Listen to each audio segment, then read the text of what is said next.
Hi hello నమస్తే welcome to విజయ మా ఊరు ఆడియో బుక్స్ ఛానల్. నేను విజయలక్ష్మిని. ఫ్రెండ్స్, నవల స్రవంతిలో శ్రీ యండమూరి వీరేంద్రనాథ్ గారి తులసీదళం నవల ఆడియోగా వినిపిస్తున్నాను కదా. ఈరోజు తులసీదళం నవల ఆడియో 6వ భాగం వినిపించబోతున్నాను. మరి ఆలస్యం చేయకుండా కథలోకి వెళ్ళిపోదాం. కథలోకి వెళ్లే ముందు ఒక చిన్న రిక్వెస్ట్ అండి. ఆడియో పూర్తిగా వినండి. నచ్చితే గనక తప్పకుండా లైక్ చేయండి. ఎందుకంటే మీరు లైక్ చేస్తే అది మరింత మందికి చేరే అవకాశం ఉంది. సో అలాగే ఆడియో మీద మీ అభిప్రాయం కూడా తప్పకుండా కామెంట్స్ రూపంలో నాకు తెలియచేయండి. మరి ఇక కథలోకి వెళ్ళిపోదాం పదండి. ఇంకో 4 రోజుల్లో శ్రీధర్ కుటుంబం ప్యారిస్ ప్రయాణం. పాస్పోర్ట్ వీసాలు కూడా రెడీ అయ్యాయి. అనితకి చూసిన సంబంధం ఆమెకి నచ్చకపోవడం వల్ల ఆ ఉద్దేశం విరమించుకోవలసి వచ్చింది. ఆఖరి సంవత్సరం ఆమె హాస్టల్లో ఉండి చదివేలా నిర్ణయం జరిగింది. శ్రీధర్ తన ఇన్ఫ్లుయెన్స్ ఉపయోగించి నారాయణరావుకి ఓ ఉద్యోగం చూపించాడు. అతడింకో 4 రోజుల్లో చేరాలి. ఇలా అన్ని విషయాలు సెటిల్ చేసేసరికి శ్రీధర్ నిశ్చింతగా ఫీలయ్యాడు. ఫీలవంది మిగిలిన ముగ్గురు. స్వామి పెనం మీద వేసిన గింజలా అల్లల్లాడసాగాడు. ఇంక నెల కూడా లేదు. ఆ చేతబడి చేస్తానన్నవాడు డబ్బు తినేసి మనని మోసం చేసినట్టున్నాడు. ఇంతవరకు ఏమీ జరగలేదు అన్నాడు స్వామి. సరస్వతి పైడితల్లి ఏం మాట్లాడలేదు. మౌనంగా తల వంచుకుని కూర్చున్నారు. వాళ్ళకి జరిగిందేంటో అర్థం కాలేదు. దాదాపు నెల గడిచింది. ఇంకో నెలే ఉంది. ఎందుకిలా జరిగింది? స్వామి అన్నాడు, ఇంకో 4 రోజుల్లో వాళ్ళు ప్యారిస్ వెళ్ళిపోతారు. పుట్టినరోజు పండగ అక్కడ జరుపుకుంటారు. 20 లక్షల ఆస్తి చాలా మామూలుగా వాళ్లకు అందివ్వబడుతుంది. సర్వేజన సుఖినో భవంతు. మనం మాత్రం వెధవల్లా జరిగేదంతా చూస్తూ ఉంటాం అన్నాడు. దీనికంతా కారణం ఆ సాహిర్గాడు. వాణ్ణి చంపాలి. వాణ్ణి చంపటం సంగతి తర్వాత, ముందు పాపను చంపటం గురించి ఆలోచించండి అన్నాడు పైడితల్లి చుట్ట వెలిగిస్తూ. మొత్తం ముగ్గురు చచ్చిపోయేలా కారుకి యాక్సిడెంటు. అతడి మాట పూర్తి కాలేదు. తలుపు దగ్గర చప్పుడైంది. ముగ్గురూ ఉలిక్కి పడ్డారు. ఎవరది? సరస్వతి అరిచాడు. పైడితల్లి వెళ్ళి తలుపు తెరిచాడు. అక్కడ ఓ మనిషి నిలబడి ఉన్నాడు. పొడిగాటి గడ్డం, మెడలో దండని కప్పుతూ భుజాల మీద వేసుకున్న గుడ్డ, కళ్లలో క్రూరత్వం, బిగించిన పెదాల మధ్య పట్టుదల, 2 కళ్ల మధ్య రక్తవర్ణంలో బొట్టు, నిలువెత్తు విగ్రహం. అతడు కాద్రా. సలాం కాద్రా అన్నాడు పైడితల్లి.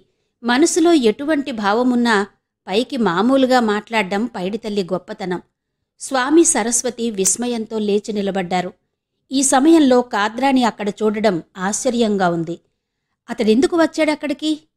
ఆలోచనల్లో ఉండగానే అతడు లోపలికొచ్చి కూర్చున్నాడు. ఏం మాట్లాడాలో ఎవ్వరికీ తోచలేదు. ఇటువంటి సమయాల్లో ఆదుకునేది పైడితల్లే. కాద్రా అన్నాడు. నువ్వు కాదన్న తర్వాత నీ శిష్యుడు ఆ పని చేస్తానని ఒప్పుకున్న సంగతి నీకు తెలుసో లేదో? తెలుసు ముక్తసరిగా అన్నాడు కాద్రా. క్షుద్రదేవతో పాసకులు సాధారణంగా తక్కువగా మాట్లాడతారు, తక్కువగా నవ్వుతారు. అతడికి డబ్బు కూడా ఇచ్చాం. ఇంకొంచెం ముందుకెళ్ళి అన్నాడు పైడితల్లి. అయినా ఫలితమేం కనబడలేదు. కాద్రా మాట్లాడలేదు. ఈసారి స్వామి అన్నాడు, సాహిర్ తను ఒప్పుకున్న పనిని చేశాడో లేదో తెలీదు. చేశాడు. ఒక్క క్షణం నిశ్శబ్దం. సరస్వతి కొంచెం తటపటాయించి, ఇంతవరకు ఫలితమేమీ కనిపించలేదు అన్నాడు. కనిపించదు. ఎందుకని? సాహిర్ చనిపోయాడు కాబట్టి. ఆ గదిలో సూది పడితే వినబడేంత నిశ్శబ్దం ఆవహించింది. తమ కళ్ల ముందు హుషారుగా తిరిగిన 25 ఏళ్ల యువకుడు చచ్చిపోయాడంటే వాళ్లు నమ్మలేకుండా ఉన్నారు. ముగ్గురూ కాద్రానే చూస్తున్నారు. అతడు నిర్వికారంగా ఉన్నాడు. అయినా లోతుగా చూస్తే అతడి కళ్లలో కదలాడుతున్న కసి కనబడుతుంది. అప్పుడే చెప్పాను అన్నాడతను. చిన్నపిల్లలకు చేతబడి పట్టదని. అతడు వినలేదు. అంటే చిన్నపిల్లలకి చేతబడి చేసిన కారణంగానే అతడు చనిపోయాడా? కాదు అన్నాడు కాద్రా. మరి? అతడికెవరో తిరుగుబడి చేశారు. తిరుగుబడా? అవును, అందుకే చచ్చిపోయాడు. దారుణంగా రక్తం కక్కుకుని, ప్రాణాలు పోయి పోక గిలగిలా కొట్టుకుని 12 గంటల పాటు నరకయాతన అనుభవించి. వాళ్ల ఒళ్ళు జలధరించింది. చేతబడి చేసేవాళ్ల జీవితం పూలపాన్పు కాదని వాళ్లకు తెలీదు. వాళ్ల ఆలోచనలు ఇంకో సమస్య చుట్టూ పరిభ్రమిస్తున్నాయి. ఈ పథకం తప్పిపోతే ఇంకో దారెలా అని. ఇంకెంతో సమయం లేదు. నెలే. ఇంకో నెలలో జరగాల్సింది జరిగిపోవాలి. సాహిర్ చచ్చిపోయాడంటే నేను నమ్మలేకుండా ఉన్నాను అన్నాడు స్వామి. ఈ చావుకి కారకులైన వాళ్ళని అంత సులభంగా నేను వదిలిపెట్టను పళ్ళు బిగించి అన్నాడు కాద్రా. సాయంకాలపు మసక చీకటి అతడి మొహం మీద వికృతంగా పడుతోంది. ఆ కళ్ళని చూసి పైడితల్లి కూడా క్షణంపాటు బెదిరిపోయాడు. ఆ నీరవంలో కాద్రా గొంతు కర్కశంగా వినిపించింది. నా శిష్యుడు చేసిన చేతబడిని తిరగ్గొడతారా ఈ మూర్ఖులు? చూస్తాను, దానికి ప్రతీకారం తీర్చుకుంటాను. ఈరోజే నేనే స్వయంగా 16వ విద్యను ప్రదర్శిస్తాను. ఆ కుటుంబాన్ని సర్వనాశనం చెయ్యడానికి ఈరోజే కాష్మోరాని ప్రయోగిస్తాను. వింటున్న శ్రోతలు ముగ్గురూ ఉలిక్కిపడ్డారు. కాష్మోరా, ప్రపంచంలో ఏ ఒక్కరికో వచ్చిన విద్య కాష్మోరా. ఏ చేతబడి చేస్తే మనిషిని ఇంకెవ్వరూ రక్షించరో ఆ విద్య. వాళ్లకి ఆనందం వేసింది. సాహిర్ చచ్చిపోయినందుకు బాధలేదిప్పుడు. అతడి గురువు రంగంలోకి దిగాడు. ఇంక తమ కార్యం ఆగకుండా చెయ్యలేని శక్తి ఏదీ ఈ లోకంలో లేదు. అందులో కాష్మోరా. ఒకళ్ల మొహాలొకలు చూసుకున్నారు. 21 రోజుల్లో తమ కోర్కె నెరవేర్చబడుతుంది. కాష్మోరా పాతాళకుట్టి ప్రయోగించిన 21 రోజులలో మరణం తథ్యం. కాద్రా తనకు కావలసిన వస్తువులు చెప్పసాగాడు.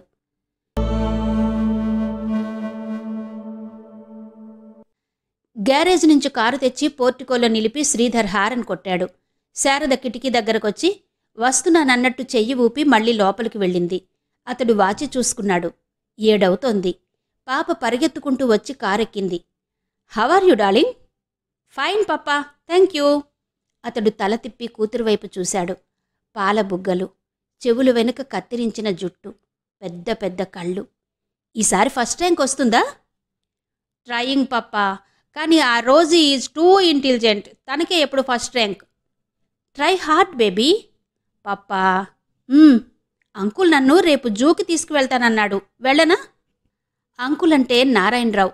దేనికి స్పందించని ఆ మూగవాడికి కూడా తులసి అంటే ప్రేమ. వెళ్ళనా పప్పా? Sure baby. జూలోకి కొత్త పులులొచ్చినాయట అంది ఉత్సాహంగా. పప్పా, మరి మనం కోతుల నుంచి పుట్టామటగా? ఎవరు చెప్పారమ్మా? మా భారతి టీచర్ చెప్పింది. నా గదిలో క్యాలెండర్ కూడా కోతిదే. రామయ్య తాత పెట్టాడు. కోత? ఆంజనేయ స్వామిది. ఓ అదా, నవ్వాడు శ్రీధర్. నీ గదిలో అదెందుకమ్మా? సీనరీ ఏదైనా పెట్టుకోలేకపోయావా? పాపకది అర్థం కాలేదు. అయినా దాన్ని పట్టించుకోకుండా ఇంకో ప్రశ్న అడిగింది.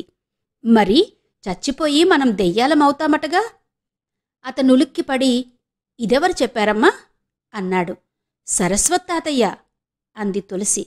దెయ్యమయ్యి గాల్లో తిరుగుతారట. ఎవరైనా మంచి పాపలుంటే వాళ్లనొచ్చి పడతారట. అతడికి సరస్వతి పాపకి అలాంటి కథలు చెప్పడం అంతగా నచ్చలేదు. ఆ లేత మనసులో అలాంటి భయాలు, సూపర్ స్టిషన్లు ముద్రపడితే పెద్దయినా పోవు. అతడి ఆలోచనలని చెదరగొడుతూ లోపల్నుంచి శారద వచ్చింది. పదండి, మీదే ఆలస్యం అంటూ. అతడు తెల్లబోయి భార్యవైపు చూశాడు. చేసిన ఆలస్యమంతా చేసి ఎంత నాజూగ్గా తమ మీదకు తోసేస్తుంది అనుకున్నాడు.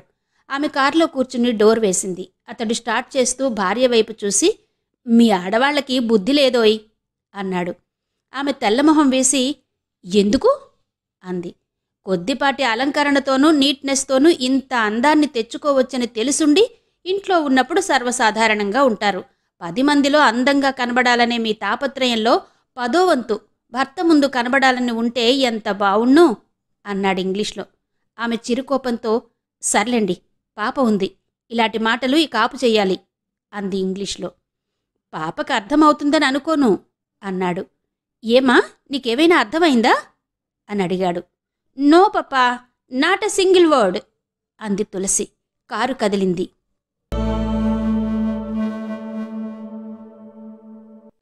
క్షుద్రదేవతోపాసకులు సాధారణంగా పెద్ద దేవతల్ని ఉపాసించరు. ఒక్కో విద్య పైకి వెళ్లేసరికి పని కష్టతరమవుతుంది, నిష్ఠ ఎక్కువవుతుంది. కాష్మోరా, క్షిదం ఇవన్నీ చాలా అరుదైన విద్యలు. ఇన్ని తెలిసిన వాళ్ళు ఇప్పటికీ ఒరిస్సాలో ఉన్నారని అంటారు గాని దానికి రుజువులేవీ లేవు. తన శిష్యుణ్ణి, అతడి చేతబడిని తిరగ్గొట్టి దారుణంగా చంపిన వారి మీద కసి తీర్చుకోవడానికి ఒక ముసలి మంత్రగాడు క్షుద్రదేవతల్లోకెల్లా పెద్దవాడైన కాష్మోరాని ఉపయోగించదలుచుకున్నాడు. పాతాళ కుట్టిని కాష్మోరాతో కలిపి ప్రయోగిస్తే ఇక దానికి తిరుగులేదు. ఎవ్వరూ తిరుగుబడి చెయ్యలేరు. దాన్ని తీసెయ్యలేరు. ముగ్గు మధ్యలో కాద్రా కూర్చుని ఉన్నాడు. అతడి పక్కన పాత్రలో మైదాపిండి ఉంది. తులసి చేతి కర్చీఫ్ ఉంది. తులసి తొక్కిన కాలి మట్టి ఉంది.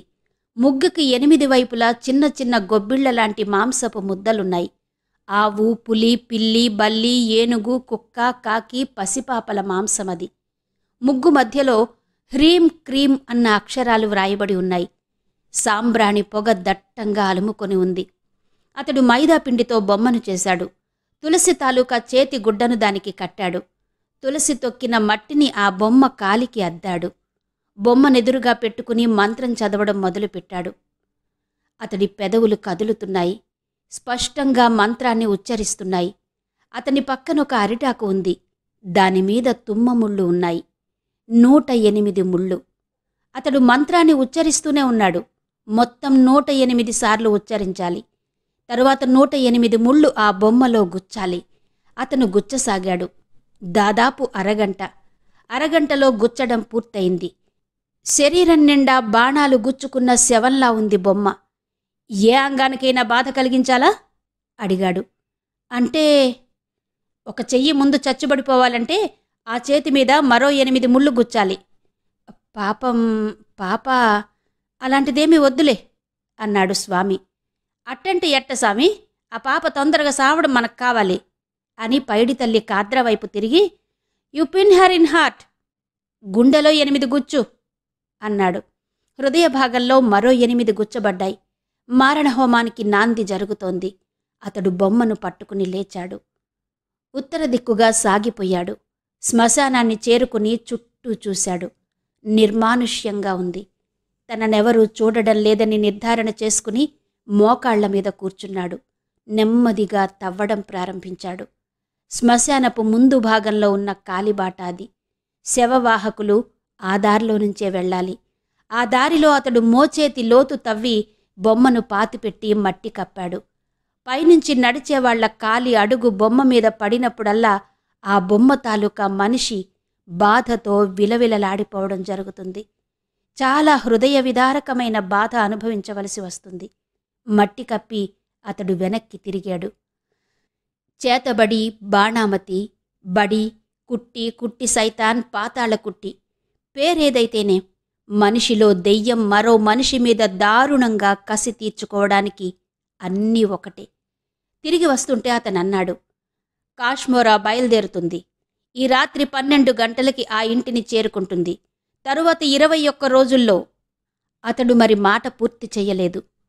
21 రోజులు, ఇంకో 6 రోజులు ఆలస్యమైనా పర్వాలేదు అనుకున్నాడు స్వామి. కాని అవ్వాలి, తిరుగులేదు, ఉండడానికి వీల్లేదు అన్నాడు. కాద్ర చెప్పాడు, మీరు చెయ్యవలసిన పనులు 3. 1, ఆ ఇంటి ప్రాంగణంలో తులసి మొక్క ఏదీ లేకుండా చూడండి. 2, నేను ఎండు మిరపకాయలు, ఉప్పు ఇస్తాను. వాటిని ఆ పాప తొక్కేటట్లు చూడండి. 3, రేపటినుంచి ప్రతిరోజు రాత్రి సరిగ్గా 12ంటికి ఆ పాప నోట్లో 3 రక్తం చుక్కలు వెయ్యాలి, మనిషివి, కాష్మోరాకి ఆహారంగా. ముగ్గురు మొహామొహాలు చూసుకున్నారు. స్వామి సరే అన్నాడు. వెళ్లబోయే ముందు జేబులో నుంచి 5,000 తీసిచ్చాడు.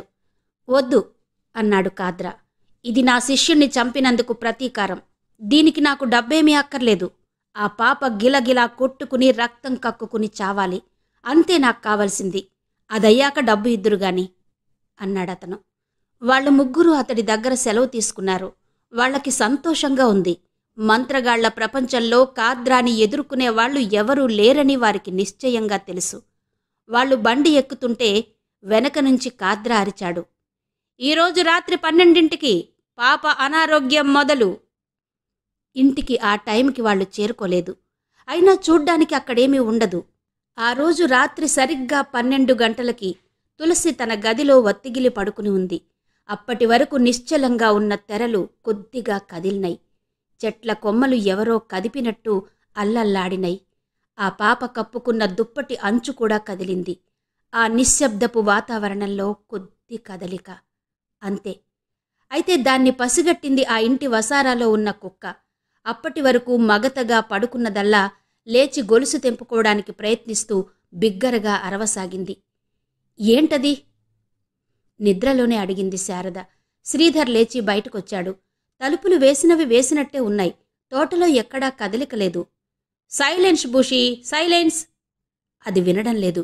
ముందరి కాళ్ల మీద లేచి నిలబడి ఎగిరెగిరి పడుతోంది. అతడు విసుగ్గా దాన్ని కొడుతూ చుప్ అన్నాడు. బాధగా అరిచి మునగదీసుకుని పడుకుందది. అతడో క్షణం దానివైపు చూసి కదిలాడు. మేడ ఎక్కి తన గదిలోకి వెళ్లబోతూ ఆగి పక్క గదిలోకి నడిచాడు. తులసి పక్కకు వత్తిగిలి నిద్రపోతుంది అమాయకంగా. కొద్దిగా దుప్పటి కిందికి జరిపి మెడ మీద ముద్దు పెట్టుకున్నాడు. తరువాత దుప్పటి సరిచేసి ముంగురులు సర్ది తలుపు దగ్గరగా వేసి గదిలోకి వచ్చేశాడు. కిటికీ పక్కగా ఉన్న ఆంజనేయస్వామి క్యాలెండర్ గాలికి తిరగబడి ఉండడం అతను గమనించలేదు. అయినా అది చాలా క్యాజువల్గా జరిగింది. నువ్వాగకుండా స్కిప్పింగ్ ఎంతసేపు చేయగలవు? సరస్వతి అడిగాడు. ఓ, ఎంతసేపైనా, తల ఎగరేస్తూ అంది తులసి. ఏది, చెయ్యి చూద్దాం అన్నాడు సరస్వతి.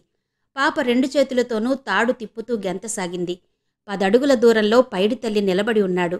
చిన్న ఆకులో ఎండుమిరపకాయలు, సగం కోసిన నిమ్మకాయ, ఉప్పు పెట్టుకుని.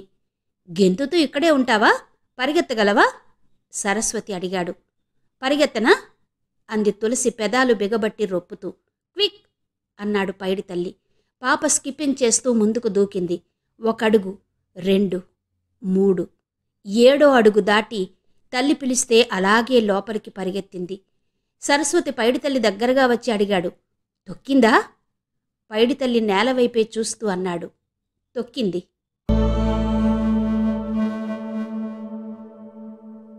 ఏమైంది? అడిగాడు శ్రీధర్. మొక్క కనబడటం లేదు. ఏం మొక్క? తులసి. ఇప్పుడు దాని సంగతెందుకు? విసుగ్గా వాచి చూసుకుంటూ అడిగాడు శ్రీధర్. 7 కావస్తోంది. పెరట్లోకి వస్తే ఏంటో బోసుగా అనిపించింది. చూస్తే మొక్కలేదు. ఏ ఆవో తినేసుంటుంది. కాంపౌండ్లోకి ఆవెలా వస్తుంది? శ్రీధర్ మొహం చిట్లించి, శారదా, ఈ తర్కం మాని తొందరగా బయలుదేరు, అక్కడందరూ ఎదురు చూస్తూ ఉంటారు అన్నాడు. అబ్రకదబ్ర ఇంట్లో డిన్నర్ విషయం జ్ఞాపకం చేస్తూ. ఈరోజు శుక్రవారం అని తనలో తనే గొణుక్కుంటూ లోపలికి వెళ్ళింది. అతను ఇటే చూస్తూ నిలబడ్డాడు. మనిషిని ఈ సెంటిమెంట్ ఎందుకు వదలదు? చిన్నప్పటి నుంచి రక్తంలో జీర్ణించుకుపోయిన భావాలా? పెద్దవాళ్లు నూరుపోసిన అభిప్రాయాలా? ఎందుకిన్ని సూపర్స్టిషన్స్? శుక్రవారం, తులసి చెట్టు, శకునం, అమావాస్య, రాహుకాలం, వీటన్నిటికీ నిజంగా మనం ఇస్తున్నంత ప్రాధాన్యత ఉందా? ఉంటే మరి సైన్స్ సంగతి? అడ్వాన్స్డ్ సైన్స్ మళ్ళీ ముందుకు వెళ్ళి వెళ్ళి వేదాంతంలో కలుస్తుందా? అన్నీ అనుమానాలే. అబ్రకదబ్ర ఇంటికి భోజనానికి వెళుతుంటే కారులో అనిత పెళ్లి విషయం ఎత్తాడు. ఆమె వివాహం జరిగిన తర్వాత విదేశం వెళ్లడం మంచిదని అతని ఉద్దేశం. ఈ విషయంలో ఎటూ నిర్ణయించుకోలేకపోతున్నాడు. అనితని హాస్టల్లో ఉంచడం అతనికిష్టం లేదు. నువ్వు మీ మావయ్య వెళ్ళి ఆ సంబంధం చూసి రాకూడదు అన్నాడు. ఏది? అదే అనితకి. శారద నవ్వి, ఏంటో మీకున్నట్టుండి ఇంత ఇంట్రెస్ట్ పుట్టుకొచ్చింది అంది. మరి తనకి 18 రావటం లేదు? 18? 22 వస్తుంటే. అతడు కొద్దిగా ఆశ్చర్యపడి, 22? అరే, అంత అనుకోలేదు సుమా అన్నాడు. తను వెళ్ళిపోతే అస్సలు తోచదు అంది శారద. శ్రీధర్ నవ్వాడు. నువ్వు ఓ ఇంటి బయటనుంచి వచ్చిందానివి. ఇలా మాట్లాడుతుంటే విన్నవాళ్ళేమనుకుంటారో తెలుసా? ఆడపడుచుకి కట్నం ఇవ్వాల్సి వస్తుందని పెళ్లి వద్దంటుంది అని. శారద ఆ మాటలకి తేలిగ్గా నవ్వి, నా గురించి ఎవరూ అలా అనుకోర్లేండి, అనిత నా కూతురులాంటిది అంది. అబ్రకదబ్ర ఇంటికి వాళ్ళు చేరుకునేసరికి 7:30 అయింది. అప్పటికే మిగతా గెస్టులు వచ్చేశారు. మొత్తం 3 కుటుంబాలు. అబ్రకదబ్ర ఇల్లు గమ్మత్తుగా ఉంటుంది. డ్రాయింగ్ రూంలో రబ్బర్తో చేసిన తొండలు, బల్లులు గోడలకుంటాయి. ప్లాస్టిక్ పుర్రె యాస్ట్రే, హ్రీమ్ క్రీమ్ అన్న అక్షరాలు పెయింట్ చేసి అద్దాలు బిగించాడు. ఈ 2 అక్షరాలు ప్రేతాత్మలకి ప్రియమైనవి. అలాగే ఓం అన్నది దేవుడికి ప్రియమైనది. శ్రీధర్కి ఆ గది ఒక పెద్ద జోకు. హల్లో ఆంటన్ స్పాంజర్ అన్నాడు శ్రీధర్. ఆంటన్ అమెరికాలోకెల్లా పెద్ద క్షుద్రదేవతోపాసకుడు. శ్రీధర్ తనకిచ్చిన బిరుదుతో అబ్రకదబ్ర మొహం చాటంతయింది. రండి రండి అంటూ ఆహ్వానించాడు. గోడలకున్న బొమ్మల్ని, పటాల్ని తులసి శ్రద్ధగా చూస్తుంది. శారద లోపలికి వెళ్ళింది. శ్రీధర్ మిగతా వాళ్ళని కూడా విష్ చేశాడు. బయట తన ఈడువాళ్ల లైటు వెలుగులో ఆడుకోవడం చూసి తులసి బయటకెళ్ళింది. మగవాళ్లు డ్రాయింగ్ రూంలో, ఆడవాళ్లు లోపల కబుర్లు చెప్పుకుంటున్నారు. అప్పుడప్పుడే హిపోక్రసీ నేర్చుకుంటున్న ఆడవాళ్లు. అందువల్ల వాళ్ల సంభాషణ చాలా గమ్మత్తుగా ఉంది. శారద వాళ్ల కబుర్లు నవ్వుతూ వింటోంది. పాప వాళ్ళు ఆడే ఆట డ్రాయింగ్ రూంలోంచి కనిపిస్తుంది. ఆ ఎర్ర ఫ్రాక్ వేసుకున్న పాపెవరు? లావుగా ఉన్నవాడడిగింది. మా అమ్మాయి అంది శారద. ఎంత బావుందో! చివుక్కున తలెత్తి చూసింది శారద. లావుపాటావిడ అటే చూస్తుంది కన్నార్పకుండా. ఆవిడ కళ్లలో ఏదో అస్పష్టమైన ఆకలి, ఆ దృష్టిలో ఏదో అపరిపక్వత. దృష్టి, నరదృష్టి, దిష్టి అంటే ఏంటని ఆమె ఆలోచించలేదు. ప్రతిదానికి సైంటిఫిక్ రీజన్ ఇచ్చి ఆలోచించడం ఒక్క శ్రీధర్కే ఉన్న జబ్బు. ఆమె మాట మారుస్తూ, మీ అబ్బాయి ఏం చదువుతున్నాడు అని అడిగింది. ఆమె ప్రయత్నం సఫలమైంది. సంభాషణ ఇంకోవైపుకు దారితీసింది. తర్వాత వాళ్లు భోజనానికి లేచారు. పెద్దవాళ్లు భోజనం చేస్తూ ఉండగా తులసి లోపలికొచ్చింది. తండ్రిలాగే ఆమెది కొంచెం రిజర్వ్డ్ టైప్. ముందు గదిలో కూర్చుని కొంతసేపు ఇలస్ట్రేటెడ్ వీక్లీలో బొమ్మలు చూసింది. ఆ తర్వాత పుస్తకాన్ని పక్కన పడేసి లేచింది. డ్రాయింగ్ రూమ్కి కుడివైపున ఉన్న గదిలో నుంచి పైకి మెట్లున్నాయి. పైన గదులేమీ లేవు, మేడ అంతే. అందుకనే కుడివైపున్న గదిని స్టోర్ రూమ్ చేశారు. అబ్రకదబ్ర తాలూకా సామాన్లన్నీ అక్కడే ఉంటాయి. తులసి అటు నడిచింది. ఉన్నట్టుండి ఆ ఇల్లంతా నిశ్శబ్దంగా ఉన్నట్టయింది. బయట పిల్లల అల్లరి, డైనింగ్ రూంలో పెద్దల సందడి లీలగా వినిపిస్తుంది. తులసి ఆ చిన్న గది గుమ్మం దగ్గర నిలబడి లోపలికి చూసింది. విచిత్రమైన వాసన. వస్తువుల్ని కదల్చకుండా నెలల తరబడి ఉంచితే వచ్చే వాసన. చిన్న చిన్న పెట్టెలు, రేకు డబ్బాలు, పాత చాప, విరిగిన 3 చక్రాల సైకిలు, ఒకదాని మీద ఒకటి పడి ఉన్న వస్తువులు. మెట్ల కింద చిన్న తలుపు, చిన్న అల్మెరా. తలుపు గొళ్ళె మీద చెయ్యి వేసింది. లోపల అబ్రకదబ్ర వేసిన జోకుకి అందరూ నవ్వారు. మళ్లీ నిశ్శబ్దం. మెట్ల కింద అడుగెత్తు ఉన్న చిన్న తలుపు. గొళ్ళెం తీసింది. పాత సామానుల మధ్య ఏదో కదిలిన చప్పుడు. మళ్లీ నిశ్శబ్దం. ఒక సాలెపురుగు గబగబా ఇరుకు సందు మధ్యకు పరిగెత్తింది. పైనుంచి బూజు కొద్ది కొద్దిగా కిందికి రాలుతుంది. తలుపు తెరుస్తూ ఉంటే కిర్రున చప్పుడయింది. పాతకాలపు తలుపు. పూర్తిగా తెరిచి లోపలికి మొహం పెట్టి వంగి చూసింది. అంతే. ఆ ఇరుకు గదిలో ఆ చిన్న గొంతు కెవ్వు కెవ్వున ప్రతిధ్వనించింది. ఒక బల్లి, నల్లది, పైకప్పుకు వేలాడేలా కట్టబడి ఉంది. దాని క్రింద పళ్ళెంలో బియ్యం ఉన్నాయి. బల్లి నోట్లో నుంచి నల్లటి విషం బియ్యంలో ఒక్కో చుక్క పడుతోంది. తులసి తలుపు తీయగానే చావటానికి సిద్ధంగా ఉన్న బల్లి కదిలింది. గింజుకుంటూ, గాలిలో ఉయ్యాల ఊగినట్టు ఊగుతూ విసురుగా ముందుకొచ్చింది. దాని కళ్ళు మొహంలోంచి ముందుకు పొడుచుకొచ్చినట్టు నల్లగా మెరుస్తున్న 2 గోళాలు, మీదకొచ్చే గోళాలు. అది విసురుగా మీదికి రాగానే జివ్వున 2 చుక్కల్ని చిమ్మింది. ఆ హఠాత్ సంఘటనకి పాప బెదిరిపోయింది. కెవ్వున అరిచింది. అరుస్తూనే ఉంది. ముందు పరిగెత్తుకొచ్చినవాడు అబ్రకదబ్ర. వెనకే శ్రీధర్ వచ్చాడు. అబ్రకదబ్ర పాపని వెనక్కిలాగి తలుపు వేసేశాడు. ఏమైందమ్మా? శ్రీధర్ అడిగాడు. పాప మాట్లాడలేదు. బెదిరిపోయినట్టుగా చూస్తూనే ఉంది. ముగ్గురూ డ్రాయింగ్ రూంలోకొచ్చారు. గుమ్మం దగ్గరున్న వాళ్లు పక్కకి తప్పుకున్నారు. అందరూ అడిగారు ఏమైందని. శ్రీధర్ గ్లాస్తో మంచినీళ్లు పట్టించాడు. అవి తాగాక తేరుకుంది తులసి. వెళ్ళి ఆడుకోమ్మా అన్నాడు. పాప మాట్లాడలేదు. తండ్రి ఒళ్ళో మరింత వత్తిగిలి కూర్చుంది. భయం పోయిందా? తులసి తలూపింది. అసలేమైంది? ఎవరో అడిగారు. అబ్రకదబ్ర చెప్పాడు. కేరళలో విధవలు ఇలాంటి బియ్యం వండిపెట్టి ఒక బ్రహ్మచారిని చంపితే మరుజన్మలో సుమంగళులవుతారట. అలా అని వాళ్ల నమ్మకం. అసలు బల్లి నోట్లో నుంచి విషం కక్కుతుందా అని చూడ్డానికే ఈ ప్రయోగం అని. ఓర్నీ ప్రయోగాలు తగలయ్యా, ఇలాంటివన్నీ ఇంట్లో చేస్తావుట్రా అన్నాడు భోజనానికొచ్చిన ఇంకో ఇంజనీర్. ఆయనకి 55 ఏళ్లుంటాయి. లేదు బాబాయి, అసలు బల్లి నోట్లో నుంచి నల్లటి విషం పడడం ఏంటా అని చూశాను అంతే సంజయ్షి చెప్పుకుంటున్నట్టు అన్నాడు అబ్రకదబ్ర. ఏడిసావులే. అయితే ఈ సబ్జెక్ట్ అక్కడున్న మిగతా వాళ్లలో ఇంట్రెస్ట్ పుట్టించింది. దానిమీద 2-3 ప్రశ్నలు అడిగారు. క్షుద్ర విద్యల గురించి, అక్కల్ట్ సైన్సెస్ గురించి ఎవరైనా అడిగితే చాలు ఒళ్ళు మరిచిపోతాడు అబ్రకదబ్ర. విచ్ క్రాఫ్ట్ ఎప్పుడు మొదలయింది, మంత్రగత్తెల్ని ప్రజలు ఎలా హింసించి చంపింది ఉపన్యాసంగా చెప్పాడు. కథలు, ఒళ్ళు జలధరించే కథలు. క్షుద్రదేవతలకి తమ శరీరాల్ని, ఆత్మల్ని అర్పించిన మంత్రగాళ్లు. వాళ్ళు చచ్చిపోగానే ఆ శరీరం కోసం దెయ్యం రావడం, ఇవన్నీ కథలుగా చెప్పాడు. ఇదంతా పెద్ద జోక్లా ఉంది. ముసలాయన నవ్వాడు. నమ్మని వాడికి జోకు, నమ్మేవాడికి నిజం. పొసెషన్ అంటే ఏంటి? ఎవరో అడిగారు. బతికున్న మనిషిలో దెయ్యం వచ్చి చేరడం. అది ఎలా తెలుస్తుంది?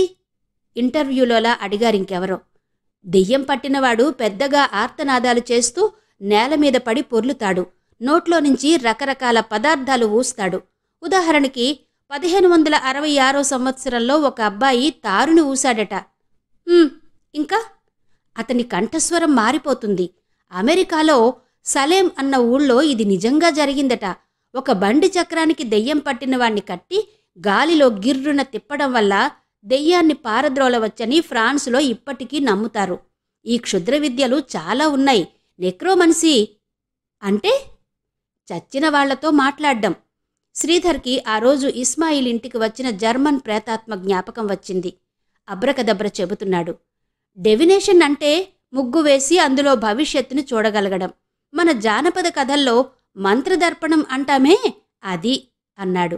అలాగే వేవిటేషన్ అంటే గాల్లో ఎగరడం. భద్రాచలం అడవుల్లో ఇప్పటికీ ఈ మనుమోకాలు ఉన్నాయని, రాత్రవగానే మనుషుల్ని జంతువుల్ని వేటాడతాయని చెప్తూ ఉంటారు.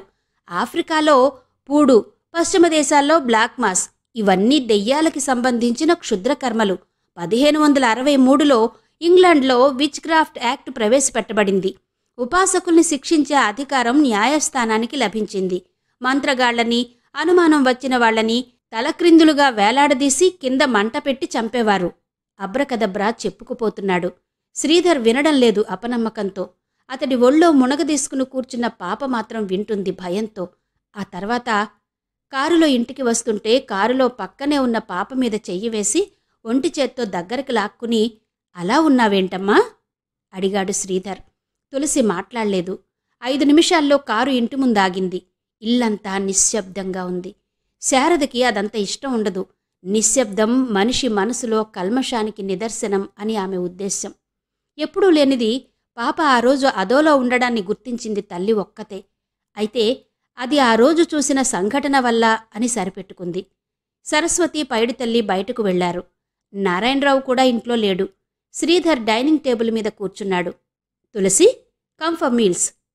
1/2 నిమిషం తర్వాత మెట్లపైన అలికిడి వినిపించింది. పైన మసక చీకట్లో నిలబడి ఉంది పాప. నాకాకల్లేదు డాడీ. కొంచెం తిని వెళ్ళమ్మా. తులసి మాట్లాడలేదు. నెమ్మదిగా వెనక్కి తిరిగి తన గదిలోకి వెళ్ళిపోయింది. భార్యాభర్తలిద్దరూ మొహామొహాలు చూసుకున్నారు. తల్లి మాటల పట్ల తులసి ఇంత నిరాసక్తంగా ప్రవర్తించడం అదే మొదటిసారి. శ్రీధర్ కుర్చీ వెనక్కి తోసి మెట్లెక్కాడు. తులసి గదిలోకి నడిచాడు. తలుపు తీసే ఉంది. గుమ్మం దగ్గర నిలబడి చూశాడు. తల పక్కకు తిరిగి తలగడలో ముఖం దాచుకుని నిస్త్రాణగా పడుకుని ఉంది. అతడికి ఒక్కసారిగా జాలేసింది. దగ్గరికి వెళ్ళి మీద చెయ్యి వేసి, రామ్మా అన్నాడు. తులసి అట్నుంచి కొద్దిగా ఇటు తిరిగి మళ్లీ పడుకుంది. ఇంతలో శారద గ్లాస్తో పాలు తీసుకొచ్చింది. పక్క మీద కూర్చుని కూతుర్ని లేపి తాగించాడు. తర్వాత పడుకోబెట్టి మెడ వరకు దుప్పటి కప్పి బయటకొచ్చాడు. మెట్ల మీద శారద మళ్లీ పైకొస్తూ కనిపించింది. ఆమె పిడికిలి మూసుకుని ఉంది. ఏంటది? కొంచెం దిష్టి తీస్తాను. అతనికి నవ్వొచ్చింది. అయినా మాట్లాడలేదు. చూస్తూ ఊరుకున్నాడు. ఆమె పాప దగ్గరగా వెళ్లి చేతిని తల చుట్టూ 3 సార్లు కుడిపక్కకి 3 సార్లు ఎడమ పక్కకి తిప్పింది. ఆమెతో పాటు అతను క్రిందికి దిగుతూ అడిగాడు, నీకు దిష్టిమంత్రం వచ్చా? ఆమె రాదన్నట్టు తలూపింది. మిరపకాయల్ని వంటింట్లోకి వెళ్లి కుంపట్లో వేసింది. చిన్న చిన్న చప్పుళ్లతో అవి పేలుతున్నాయి. చితుల మధ్యలో కపాలాల్లా. ఆమె భర్త వైపు తిరిగి, చూశారా ఎంత ఘాటో అంది. అతడు దగ్గుని ఆపుకోవడానికి ప్రయత్నిస్తూ, మరి మిరపకాయలు నిప్పుల్లో వేస్తే ఘాటు రాదా అన్నాడు. దిష్టి ఎక్కువుంటే ఎక్కువ వస్తుంది అందామె. ఇద్దరూ బయటకొచ్చారు. దిష్టి అంటే అడిగాడు. ఆమె నవ్వి, నేను అబ్రకదబ్రని కాదు, అన్నీ ఇంగ్లీష్లో వివరించడానికి అంది. ఇంగ్లీష్లోనా? మరి మీరంతా తెలుగులో చెబితే నమ్మరుగా. దివ్య దృష్టి అంటే నవ్వుతారు, టెలిపతి అంటే నమ్ముతారు. నేను దేన్ని నమ్మను అన్నాడు శ్రీధర్. మరి నేను పాపకి దిష్టి తీస్తుంటే చూస్తూ ఎందుకు ఊరుకున్నారు? నీ నమ్మకాన్ని పాడు చేయడం ఇష్టం లేక. కాదు అంది శారద తలూపుతూ. ఏ పుట్టలో ఏ పాముందో అన్న మనస్తత్వం. నిజానికి మీరు దిష్టిని వీటిని నమ్మరు, కానీ మీ కూతురికి ఒంట్లో నలతగా ఉంటే మీ భార్య దిష్టి తీస్తూ ఉంటే చూస్తూ ఊరుకుంటారు. ఒకవేళ అలా తగ్గినా తగ్గచ్చేమో చూద్దాం అన్న మనస్తత్వం, అవునా అంది. అతనన్నాడు, నాకర్థం కానిది ఒకటే, ఏదైనా అందంగా ఉంటే చెడు చూపు తగులుతుంది అంటారు. పచ్చగా పెరిగిన పైరుకి గుడ్డబొమ్మ తగిలిస్తారు. పిల్లలకి ఒంట్లో బాగోలేకపోతే ఉప్పు తిప్పి నీళ్లలో వేస్తారు. లేకపోతే కాగితం మండించి బాల్చి బోర్లా వేస్తారు. నూనెలో గుడ్డ ముంచి కాలుస్తారు. వీటికి ఒంట్లో తగ్గడానికి ఏంటి సంబంధం? కాళ్లకి పసుపు రాసుకోవడానికి, తినే విస్తరాకు చుట్టూ నీళ్లు జల్లడానికి సైంటిఫిక్ రీజన్ ఉంది, కానీ దిష్టి మంత్రానికి లేదే అన్నాడు. మరి ఈ ఆర్గ్యుమెంట్ అంతా దిష్టి మంత్రం నేను తీసే ముందే చేసి నన్ను ఆపు చేయొచ్చుగా, ఎందుకు ఆపలేదు అని వాదించింది శారద. శ్రీధర్ నవ్వి ఊరుకున్నాడు. నిజానికి అతని దగ్గర కౌంటర్ ఆర్గ్యుమెంట్ లేదు. పూర్తిగా నమ్మినా పర్లేదు, నమ్మకపోతే అసలు ఘర్షణే లేదు. ఈ నమ్మి నమ్మకపోవడాలు పోవాలంటే ఇంకో 2 తరాలు మారాలేమో. అయినా అది సాధ్యం కాకపోవచ్చు. సైన్స్ మళ్ళీ ఆధ్యాత్మికత వైపు వెళ్తుంది. బాగా చదువుకున్న వాళ్ళు కూడా మెటీరియలిజంని పూర్తిగా విశ్వసించడం లేదు. అణువుని న్యూట్రాన్గా విడగొట్టిన సైంటిస్ట్ న్యూట్రాన్ని విడగొట్టలేక ఫిలాసఫర్ అవుతున్నాడు. ఇప్పుడు తెలుసుకున్న దానికన్నా మనిషికి తెలియనిది చాలా ఉంది. బహుశా ఓ 100 సంవత్సరాలు పోయిన తర్వాత జనం ప్రేతాత్మల సహాయంతో గాల్లో ఎగరడం నేర్చుకుని పూర్వం 20వ శతాబ్దంలో కార్లు, సైకిళ్లు ఉండేవని ఎవరైనా చెబితే నమ్మని స్థితికి రావచ్చేమో. బాగా అడ్వాన్స్ అయిన బ్రిటన్లోనే ప్రస్తుతం 10,000 మందికి పైగా క్షుద్రదేవతోపాసకులున్నారని తెలుస్తుంది.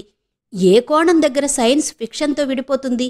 మంత్రదండంతో హామ్ ఫట్ అని ఎదుటి మనిషిని శిలా విగ్రహం చేస్తే నవ్వే జనం, అల్ట్రావైలెట్ రేస్ ఉన్న పిస్టల్తో జేమ్స్ బాండ్ ఎదుటి మనిషిని ప్యారలైజ్ చేస్తే ఓహో అంటారు. డిసెంబర్ 7. ఆ రోజు ఇల్లంతా హడావిడిగా ఉంది. వాళ్ల ప్రయాణం ఆ రోజే. శ్రీధర్కి చాలా ఉత్సాహంగా ఉంది. అతనంతకు ముందోసారి సింగపూర్ వెళ్ళాడు, కానీ ఈసారి వెళుతున్నది యూరప్. అది కాక 6 నెలల పాటు కష్టపడి సాధించిన విజయాల ఫలితం అనుభవించడంలో ఉన్న ఆనందం కష్టపడిన వాళ్లకే తెలుస్తుంది. శారదకు కూడా భర్తతో కలిసి పెళ్లైన ఇంతకాలానికి సమస్యలకు దూరంగా వెళ్లడం ఆనందంగానే ఉంది. సమస్యలంటే పెద్ద సమస్యలేం కావు, మామూలుగా ఉండేవే. ఏది ఏమైనా ఇంటి బయటికి వెళితే స్త్రీకి ఏదో బరువు తొలగించినట్టుంటుంది. అది ఇంట్లో బరువు మొయ్యడాన్ని సూచించదు. అనితకదేమీ పట్టలేదు. ఇంకో 4 నెలల్లో పరీక్షలు. ఆమె దృష్టంతా పరీక్షల మీదే ఉంది. ఇంట్లో ఉన్నా హాస్టల్లో ఉన్నా ఒక్కటే. 7 సిద్ధమయ్యారు. ఫ్లైట్ 11:30కి. అబ్రకదబ్రా, విద్యాపతి, నారాయణరావు జీప్లో, మిగతా వాళ్లు కారులో బయలుదేరారు. గుమ్మం దగ్గర రామయ్య నిలబడి ఉన్నాడు. ఇల్లు జాగ్రత్త అంది శారద అతడితో. ఫారిన్ వెళుతున్నా నీకు తాపత్రయం పోవడం లేదా అన్నాడు శ్రీధర్. ఫారిన్ వెళ్తే మాత్రం తిరిగి రామా ఏంటి? 6 నెలల తర్వాత కదా అంది అనిత. శారద, 6 నెలల తర్వాతైనా అరగంటలో తిరిగొచ్చినా ఇల్లు ఇల్లే కదా అంది. 6 నెలలకి అరగంటకి ప్రాస సరిగ్గా సరిపోయింది. కారు ఎయిర్పోర్ట్ దగ్గర ఆగింది. శ్రీధర్ చెక్-ఇన్ స్లిప్ తీసుకోవడం కోసం వెళ్ళాడు.